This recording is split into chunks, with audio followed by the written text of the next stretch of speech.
Kapod nitiere weche motenore kod thieth, jokanye migawo mar thieth oyango mar tiego nyamrerwa mondo obed kod lony manyasani mar konyo chwalo chenro mag thieth ne oganda e gwenge ma pacho kaka yorno mar siro kendo bero weche thieth.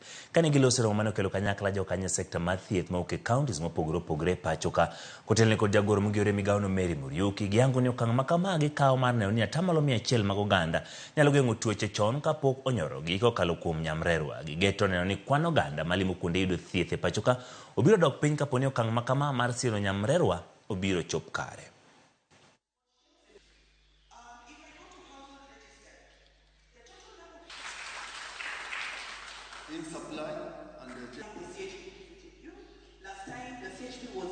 In the next 5 years, what when Nyamreche becomes the key people in health.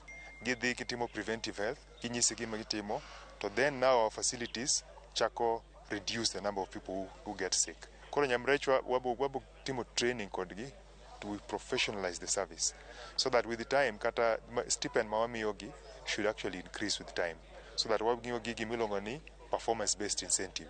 Wang'iyo ni wanyalo pango weche mag training nadi mondo nyamrerwa duto bed ni nigi puonj magidwaro kendo tools mabe gitiyogo kachiel kod tiyo kod sirkande mag county mondo hakikisha nti nyamrerwa odhi mbele. About 22 million Kenyans have come across a CHP, and we want to go to a total 100%, because this is basically to reduce the disease burden that we have in our households, to prevent, to ensure that we are reducing the queues in our hospitals and be able to treat some of the minor ailments, prevent some of the minor ailments back in our households.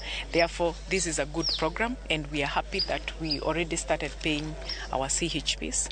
It's on a 50-50 basis with the county governments. Piny owacho koro chikore mabor kod wach mbolea mabandia